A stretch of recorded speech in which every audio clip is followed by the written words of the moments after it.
Welcome to Taking Healthcare by Storm Industry Insights, the podcast that delves into the captivating intersection of innovation, science, compassion, and care.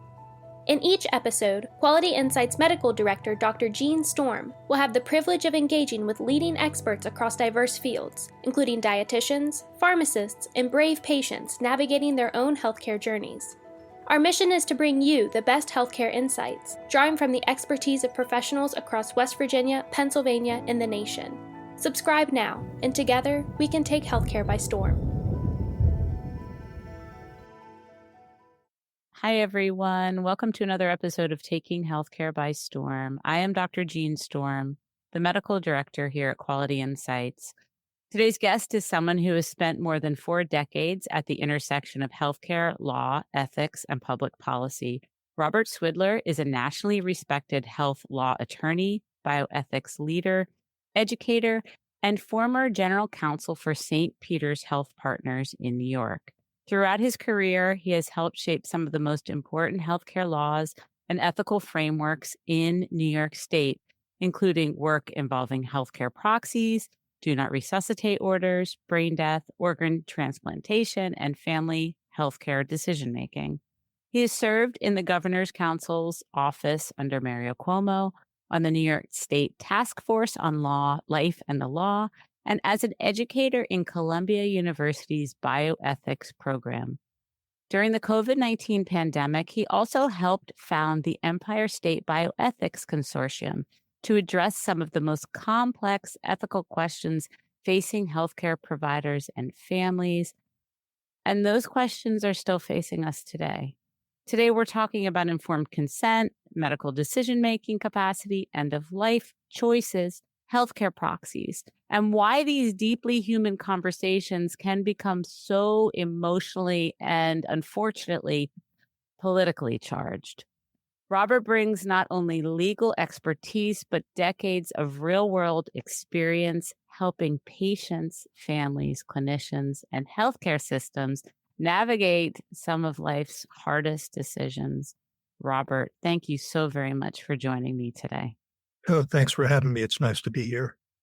As I mentioned in the introduction, you spent decades at the intersection of law, ethics, government, and health systems, from the New York State Task Force on Life and the Law to St. Peter's Health Partners. What first drew you into bioethics and health law? And was there a defining moment when you realized that this challenging subject would become your life's work? Well, yes, there was a defining moment that made it my life's work, although I didn't realize it at the time. So after law school, I took a job at a big New York City law firm in Rockefeller Plaza and hated it. I mean, apart from getting to see the Christmas tree lighting from my office window, which was pretty cool. But apart from that, I really disliked it. I didn't feel good about the clients I was working for, didn't feel good about the matters I was working on. And maybe about a year into it, another associate came over to my office and told me about this task force that Governor Mario Cuomo was forming to look into medical ethics issues and help develop state policies on them. And said they were looking for a counsel. And did I know anybody who might be good for it? And I said, yeah, me, without knowing that much about the topic. I interviewed with the health commissioner, and to my surprise, I got the position. And once I started working there, very quickly, I realized I loved this stuff and did feel very fulfilled and fascinated, and was working on these great issues about brain death. You mentioned a few: healthcare proxies, allocation of organs, surrogate parenting, was talking to the leading people in the field, was reading a lot, and felt good about my client and felt good about the matters, and realized that this was a field that I wanted to be involved in. I mean, since then, it's branched out to other areas of health law, but that's always been a key interest of mine in the bioethical issues and a key area of my work. So yeah, there was that defining moment when I said, yeah, me, I'll apply for that job. I love those moments when you're like, yeah, that's mine, right? Right. We hear a lot about informed consent, and I don't think people really understand what it means. How do you define informed consent? And why is it such a foundational ethical principle in medicine? Yeah, sure. So, put simply, informed consent is just the permission that a patient gives to a physician. I mean, it could be more than a physician, but let's say a doctor, to provide treatment or to test on the patient, given after the doctor explains the risks, benefits, and alternatives to the treatment. So I like to explain the concept of informed consent in its two separate components, informed and consent. I mean, I start with consent because that's the older and more fundamental principle here, which is that you can't treat somebody without their permission. You can't treat somebody without their consent. In law, there's a landmark decision in 1914 that bioethics, people in bioethics are mostly familiar with, this Schlondorf versus New York Hospital, that established this principle. You can't treat somebody without, you can't do surgery on somebody without their consent in that case. And the principle is intuitive and obvious. You can't touch me unless I allow you to. And in the Nuremberg trials after World War II, they made it very clear that doing medical research on somebody without their consent is not only unethical, but is a war crime. So that principle, consent, is really foundational. The informed part of it is more of a recent concept, and it developed out of case law in the US in the 1950s that said it's not enough to just give consent. It has to be based on information about the risks, benefits, and alternatives to the treatment. The doctor knows those risks, benefits, and alternatives. The patient doesn't, and their consent is not meaningful unless that's explained to them. And case law has developed that concept, but it's also become accepted and part of professional ethics and part of just general bioethics, medical ethics. So it's a key concept in both law and ethics. A physician has an obligation to get informed consent and would have that obligation even if it wasn't required in law. One last point about it, like a lot of things in law and ethics, it has gray areas and it has exceptions and exceptions to the exceptions. And so that's where it becomes complicated and where it becomes confusing to people. What treatments require informed consent? Is it just things like surgery, or do you need informed consent for an X-ray? And why didn't anybody give me informed consent for that X-ray? What has to be disclosed and in what detail? What about emergencies? And initially, we're going to talk about what about patients who lack capacity and don't have the ability to give consent. So all those issues make it a very rich topic in both law and medicine and ethics. But the core principle is simply you need a patient's permission to treat them, and it's only valid if it's given after an explanation of the risks, benefits, and alternatives. I think that's so interesting you brought up the X-ray. Yeah, People don't think of it as really needing consent, but people oftentimes when I talk to I work with a lot of nurse practitioners, and many may be listening right now, and they say, "Well, I'm just gonna order an X-ray," and I often have to remind them, "You need to think about what you are gonna do with the results." And patients need to know that as well, right? Some patients may not want to know if they have a mass in their lung, and right. you're forcing them to know by getting that X-ray. Well, that's another issue. Can I waive informed consent and say, don't tell me, I don't want to know what the risks are, just go ahead and do it? And also, at least in New York law, there's an exception for risks that are too well known or too minimal to have to disclose. And like a dental X-ray is probably one of them, too well known, that cumulative X-rays can be dangerous. Yeah. So you mentioned medical decision making capacity, and I just will say do a lot of work, have done a lot of work in nursing homes. This is a constant challenge all the time, day to day. I mean, you might have it differently day to day depending on the patient. So, what does medical decision making capacity actually mean from a legal and ethical standpoint? And how should clinicians and families think about it when they have to make a difficult decision? Well, I look at capacity as linked very closely to the concept of informed consent. So, informed consent says, as we've been talking about, that a doctor has to explain the risks, benefits, and alternatives to a proposed treatment and get the patient's permission for it. Otherwise, the permission isn't meaningful. Capacity means the patient has the ability to understand those risks, benefits, and alternatives, and to make a reasoned decision based on that explanation of the risk and understanding of the risks, benefits, and alternatives. Otherwise, the patient is incapable of giving a meaningful consent. So it's complicated, though, like informed consent, and also a rich topic like informed consent, because there's a lot of elements to it. Capacity, or I should say, a lack of capacity, can be obvious. The patient's unconscious, or not so obvious, like the patient has moderate dementia or moderate intellectual disability. It could be long term, like intellectual disability, or short term intoxication, inebriation. It could be intermittent, like your nursing home colleagues deal with residents who may have capacity in the morning and not in the evening. And someone can lack capacity for some decisions, maybe more complex decisions, and not other simpler ones. So it is a complex concept. And I think there's also an important distinction, often overlooked, between the incapable patient who is just passive and not playing a role in their decision making, and the incapable patient who is kicking and screaming and either demanding something or refusing something, but doesn't understand the risks, benefits, and alternatives. And those are two very different scenarios, both in medicine and in law. That patient who's attempting to play a role in their decision making is entitled to due process before we displace them. So that raises a whole different set of legal and ethical issues. Yeah. But we start with a presumption that adult patients have capacity, and you need some strong basis to overcome that, even for the passive patient, because we respect patient autonomy.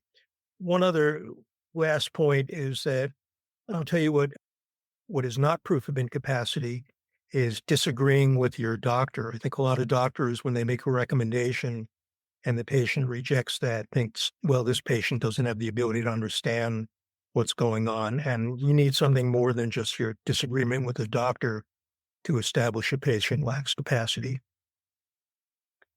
Yeah, and it's so interesting. You come at it from a standpoint of we assume that the patient has capacity, and then we're operating from that point. I think that it's the reverse oftentimes in medicine, especially with a patient who has cognitive impairment like dementia. Well, I think in nursing homes, there may be that you start from that baseline that many of the residents don't have capacity. But I think in each individual case, you've got to start with that presumption, and that's a legal presumption as well as an ethical one. I think the law and ethics are aligned when it comes to how they look at capacity.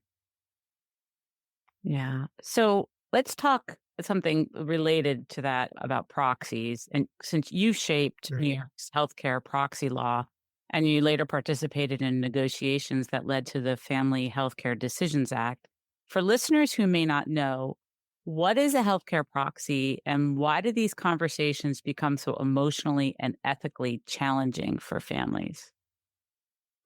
Well, healthcare proxy is a very simple document. It says, I appoint my wife for my cousin or my close friend to make healthcare decisions for me if I lose the capacity to make them personally. That's all it is. Under New York law, that healthcare agent, we call him the agent. I'll be trying to make this point forever without success, but the proxy is the document and the agent is the person. But the healthcare agent then has to make decisions based on the patient's wishes, if reasonably known, or else the patient's best interests. And that's all it is. I could write one right now on a slip of paper next to me. And in fact, some of the forms come as the size of cards that you could put in your wallet. I hereby appoint so and so to be my healthcare agent. Now, you could add guidance and instructions, and the standard health department model form has a place for you to do that, or you could even staple a living will to it. And I can name an alternate, and I could do other things with the form, but the basic elements are just those simple elements of appointing somebody. If I can't decide personally, talk to this guy. I'm very proud that when I worked at the Task Force on Life and the Law, we helped develop the first statewide healthcare proxy law. California had something similar before, but none of the other states did. And since then, it's become a standard tool for advanced directives in every state. And I think the law has been very successful. Providers like it a lot because it answers this core question: if the patient lacks capacity, who do I get a decision from? And it also gives you a lot of flexibility, even if you are close with your spouse, for instance, but you don't think they would be good at making decisions that you want, reflecting your wishes. You can appoint somebody else, or if you don't have somebody who's a close relative, it gives you flexibility to find somebody who might be willing, and it doesn't impose any obligation on the agent to accept that position. So it's a great tool.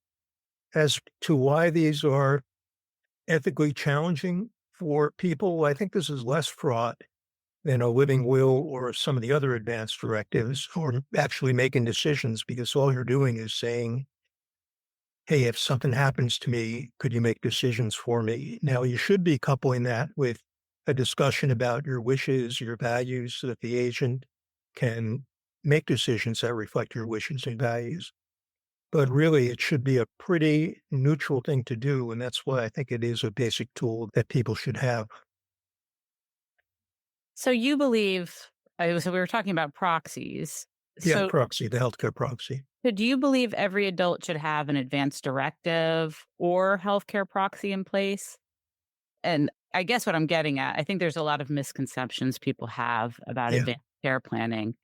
So what happens when families avoid these conversations? And then this is Okay. another question. We'll talk about the Family Healthcare Decisions Act. Sure. Well, first of all, I look at the healthcare proxy as a type of advanced directive. You're just making decisions about what happens if you lose capacity in the future. And in that case, you're not making the decision itself in advance. You're making the appointment of somebody in advance, but it's still a type of advanced directive. And I was saying that's less fraught than, say, a living will. In a living will, you are trying to be a bit clairvoyant and predicting, if not predicting, at least planning for different treatment decisions that may or may not arise, and saying what your wishes would be. If I ever am permanently unconscious, if I ever lack capacity and am terminally ill. And so those conditions may or may not arise. That gets far more sensitive, and your values may be very different from a close family member's values. And if you have that conversation with them, it's very important for you to let them know what your wishes are so that they're more likely to honor them.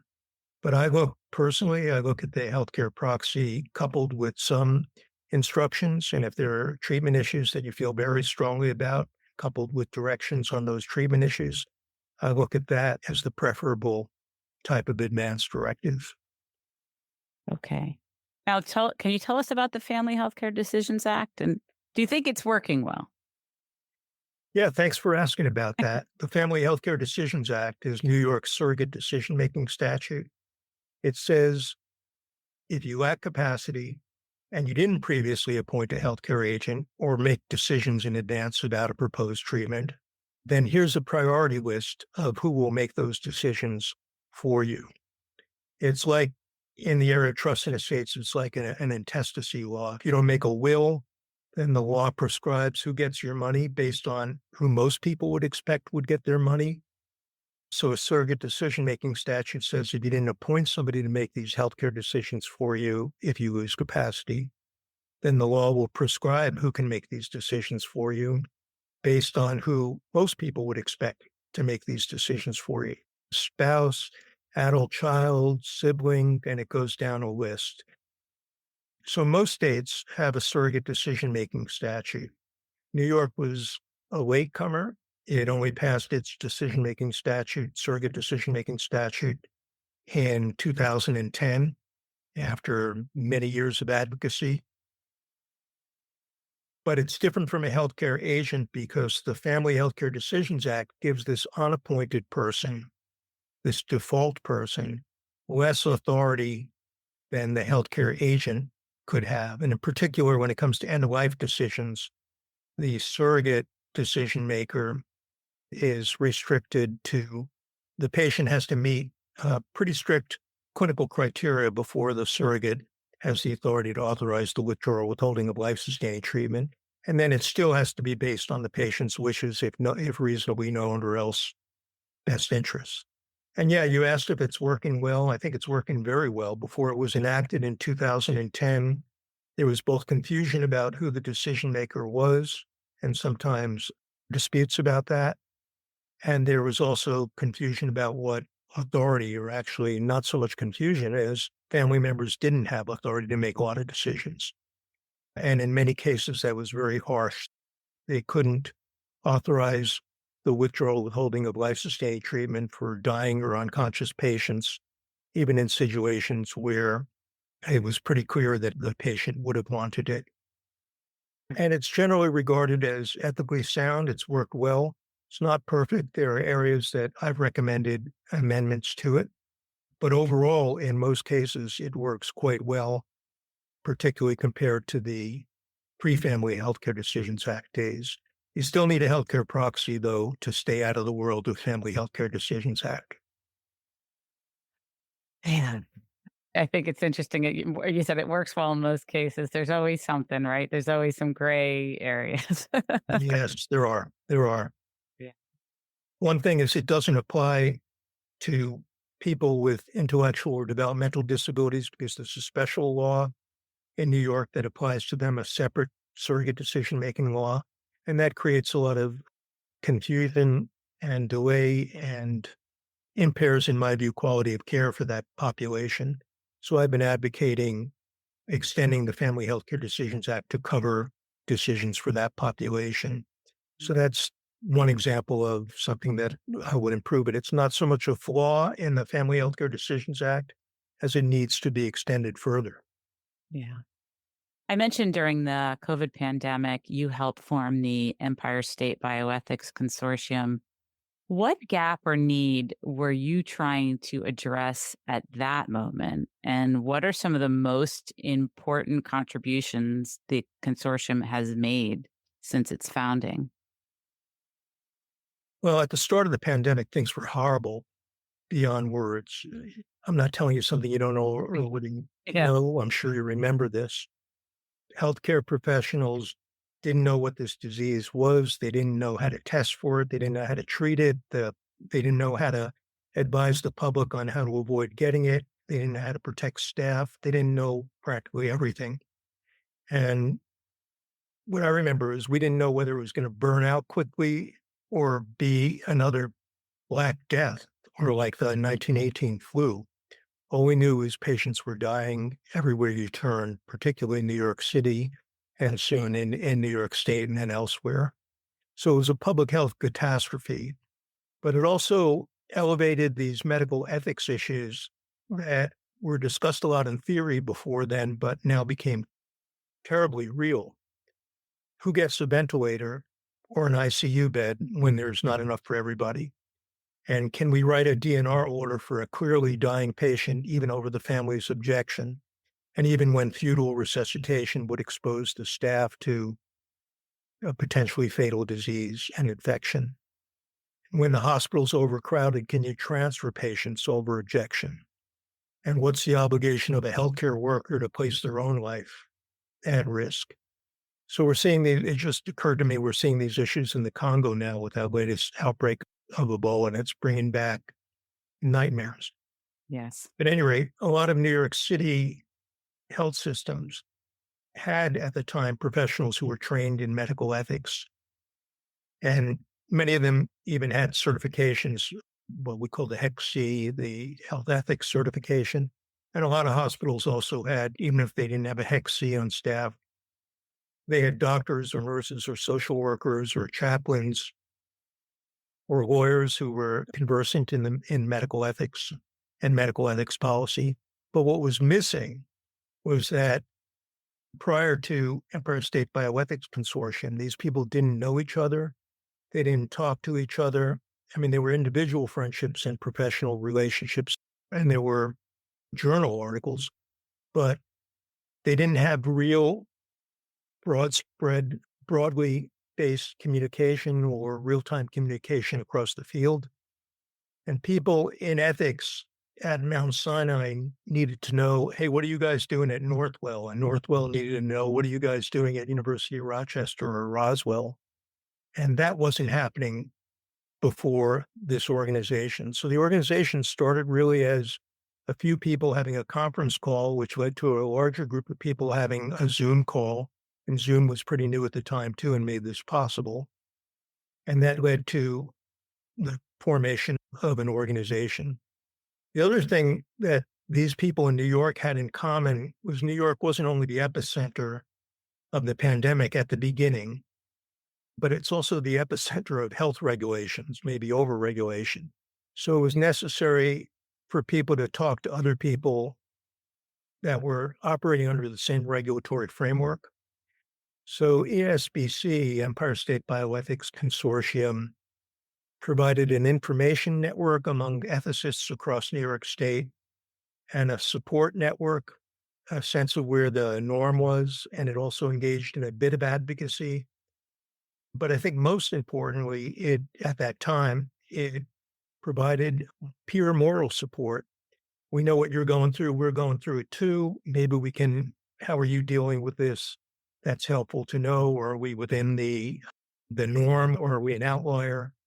Since then, I mean, the crisis has passed, but it's still become now an invaluable area for people to exchange, people involved in medical ethics in New York to exchange information and ideas and do professional education. And there are some great presentations and discussions every month. I feel like I'm doing an advertisement for it, esbc.org. Mhm. But what we're trying to do now is branch out and not just help each other, but do more to reach out and help patients and other professionals outside of the bioethics arena. And so we've got some growing and expanding and increasing our goals to do. Very nice. Yeah. And I will say, if I had access to something like that during the pandemic, I think it would have been made things a lot easier for me, Yeah. most definitely. End of life decisions often become politically charged. They're very difficult, whether the issue is withdrawing treatment, medical aid in dying, ICU care, patient autonomy.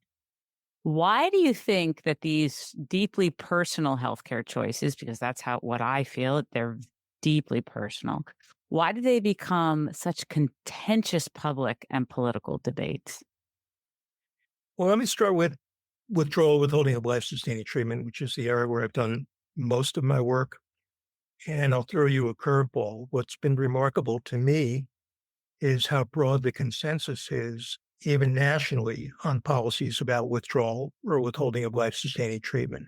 Not talking about medical aid in dying, but discontinuing ventilators, DNR orders, dialysis, that sort of thing. There's a cultural war out there, but somehow this issue has not been immune to it, but has largely been floating above it, at least since the Shivo case in the 1990s, which was terribly controversial on a withdrawal treatment case. But I think if you look around, red states as well as blue states have laws that allow or even promote living wills, healthcare proxies, surrogate decision making. They differ on some of the hot button issues like what do we do about the pregnant patient? But for the most part, throughout red states and blue states, they respect patient autonomy. They respect the right of an adult to forego life-sustaining treatment. These are all things that were terribly controversial in the 1970s, maybe even considered idiosyncratic, but are accepted across the country now. And in fact, the Supreme Court in its Cruzan decision in 1990 recognized that an adult has a constitutional right to opt to not have life-sustaining treatment. And that was a unanimous decision written by a very conservative judge, the Chief Justice, William Rehnquist. So it is interesting that there seems to be a consensus on this. I mean, as an aside, if that case went to the Supreme Court right now, I'm certain at least Justice Alito and Justice Thomas would say there isn't any such constitutional right, but that has more to do with their view of constitutional law than it does of any objection to patients refusing treatment. They probably support state, well, I don't know what they would view, but they don't have any noticeable objection to state laws that allow living wills and withdrawal of life-sustaining treatment, just not a constitutional right. But yes, you get outside of that area of withdrawal or withholding of life-sustaining treatment and respect for patient autonomy in that, and we talk about things like medical aid in dying, that is as contentious as it can get. And so you're asking me why, and the stakes are high there. Clearly, they're high in other areas as well. But both sides in that debate have very, very powerful and emotional and legitimate arguments. I mean, the people who support medical aid in dying stress that this decision belongs to the patient. And unlike abortion, it doesn't even arguably involve another person, another human being. It just involves the patient. And these are people who are suffering horribly. So where does society get off telling them they have to continue to suffer horribly? That's that argument. On the other side, the argument is from people who oppose medical aid in dying is that vulnerable patients are going to be pressured into agreeing to have medical aid in dying, or that the current laws are going to be expanded to go beyond patients who are terminally ill and maybe even go beyond patients who had capacity, because we've seen end-of-life decision-making evolve from a right of the capable patient to a right to do an advanced directive to surrogate decision-making. There's a concern that decisions about medical aid in dying will evolve the same way, and that's a real concern. So I see valid points and passionate points on both sides, and to some extent, I've been ambivalent about it personally. So I kind of get why this is so controversial. Yeah, interestingly, I also haven't been personally ambivalent, I think, because I've talked to so many individuals about their personal choice. So you mentioned withdrawal of treatment and medical aid in dying. What did you find were the most difficult types of end of life cases from both a legal and ethical standpoint, and how should they be resolved? Well, I think there are two categories that I would say I found have been the most difficult decisions. One is when, and these will probably both be familiar to you. One is when there's a conflict between a patient's prior instructions and then the patient loses capacity and the family's current directions to staff. I haven't seen as much problem with disagreements among family or disagreements between family and physicians. What I've seen is the patient says, hey, if I lose capacity, I know I'm dying. I don't want to be resuscitated. I don't want it. I don't want it. Please write that down. And they write it down. And then later on, a family member comes in and says, I don't care what mom told you. I'm telling you, we want everything done.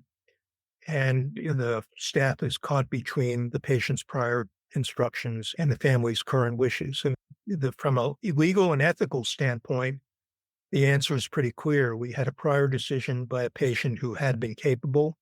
That's our legal and ethical obligation. But from a practical and even risk management standpoint, you could see the problem. You've got a passive or unconscious patient and a kicking, screaming, angry family member that has a friend at the newspaper or in the legislature, and it's very difficult to face that. And I've counseled on a number of those cases and have tried very hard to bring the family around to recognize the obligation to honor the patient's wishes. The second category that is also extremely difficult is what I call the socially isolated patient, the patient who doesn't have any family, doesn't have any friend, didn't appoint a healthcare agent, didn't make an advanced decision. Maybe somebody's been homeless, or maybe somebody in a nursing home who's just no longer has involved family, and staff is left trying to figure out what to do for this person who can consent to treatment, who can make a decision about how aggressive to be on life-sustaining treatment. I've called them the socially isolated patient. I think the literature more commonly refers to them either as the unrepresented or the unbefriended, but we're talking about the same population. And I think here the Family Healthcare Decisions Act is too strict and not clear enough. And I think we need some some changes in that. But every state is struggling with that problem. It's an ethical problem that we all can't satisfactorily resolve. It's one of those what's the least worst policy you could have. And I've called for physician decision making subject to ethics committee review and confirmation, provided the ethics committee meets certain qualification standards, something like that. But it's an extremely difficult question, and it's one that sadly comes up a lot. Do those sound familiar to you? Yes. Yeah, I think it's very challenging, the least worst option, right? Or the least Yeah. worst option. It often comes down to that, and that's the best we can do, unfortunately. The last question I wanted to ask you, and I think this is going to be pretty pivotal. I ask a iteration of this question to every guest who comes on the Okay. podcast. After decades working inside healthcare systems, government, academia, and ethics, leadership, I mean, you've seen healthcare from almost every angle. If you were suddenly put in charge of healthcare policy in the United States, what is the very first change you would make and why? Oh, man. Okay. So the first thing I would do would be to decline that job. It's just too complicated, too scary, too contentious for me. I'm trying to reduce my stress at this time of life. That would not do it. But if I could picture myself safely on the sidelines like I am, so the direction I would tell people smarter than me who hopefully took that position or in charge of healthcare, I personally support moving toward universal coverage, de-linked from employment, supported by taxes, and a single payer like Medicare. Set aside the issue of a national health service for a minute. Maybe we'll talk about that in a minute. But something like Medicare for all. And I think that's not going to solve all of the problems of healthcare. Certainly not going to solve the bioethical issues of how do we resolve this end of life decision. That's a separate category entirely. But if we look at the major problems of the healthcare system and healthcare policy, you want coverage, you want quality, and you want cost effectiveness. And I think that is a better approach than the current chaotic employment based coverage system that we have now, with lots and lots of insurers all negotiating separate deals with lots and lots of payers. So I look to some degree, with some degree of envy toward other countries like the UK or like Canada or Nordic countries, even Greenland, that I keep reading that the Greenlanders like their healthcare, where every citizen's covered. Coverage has no connection with employment. If you're born, you're covered. Healthcare is paid for by taxes, not by employers and employees separately. Everyone gets emergency care.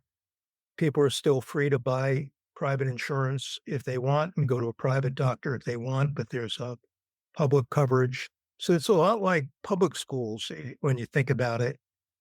All kids are eligible for public school, and it's not free. You pay for it with your taxes, but there's no additional charge for it. But if you want to send your kids to private school, you can do so. So again, this has more to do with public health policy than with bioethics, because those bioethics questions are largely going to be the same, that, except that a key bioethics concern is distributive justice, the fair allocation of scarce resources and the fair stewardship of scarce resources. And this speaks to that issue, that concern of bioethics. Another bioethics concern is protecting vulnerable populations. And our system doesn't do a great job of that. So I think if it became politically feasible, which it isn't at this time, but things change, I'd be pushing for single payer, universal coverage.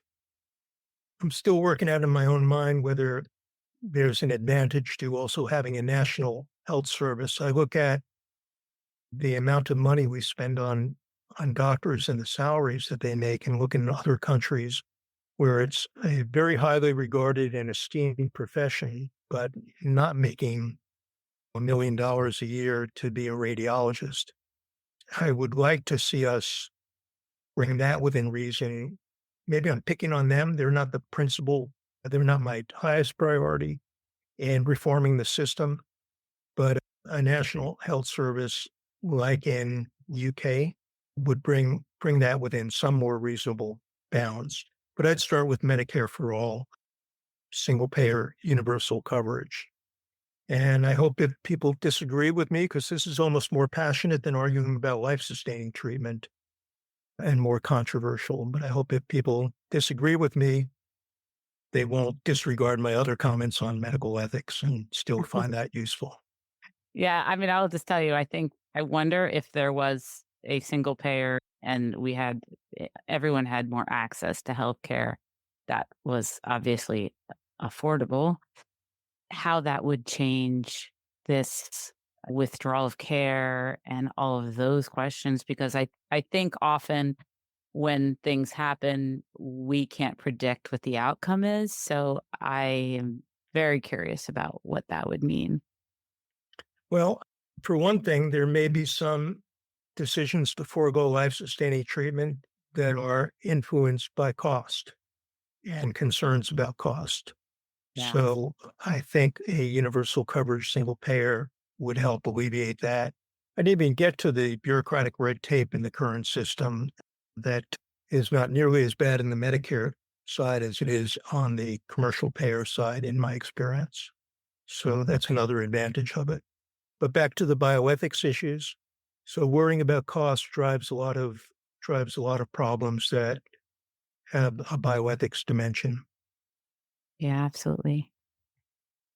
Last question. If people want to find out more about your work, how can they do that? I know you mentioned the website for the Right. Empire State Bioethics Consortium. Is there anywhere else you would point them for guidance, information on these issues? Well, sure. I'd recommend going first to the esbc.org website for information about the Bioethics Consortium. But if they're interested in the work that I've done, then the one place I would go is I'm teaching in the bioethics program at Columbia University. And so if you just Googled my name and Columbia University bioethics faculty, it'll give you background information about me, and also, more importantly, links to about a little bit more than 40 articles that I've written on these topics. So if you're really interested in some of those topics, that's the place to look. Wonderful. Robert Swidler, I really enjoyed this conversation. Thank you so much for joining me today. Oh, I enjoyed it as well. Thanks for having me. Thank you for tuning in to Taking Healthcare by Storm, Industry Insights with Quality Insights Medical Director Dr. Gene Storm. We hope that you enjoyed this episode. If you found value in what you heard, please consider subscribing to our podcast on your favorite platform. If you have any topics or guests you'd like to see on future episodes, you can reach out to us on our website. We would love to hear from you. So until next time, stay curious, stay compassionate, and keep taking healthcare by storm.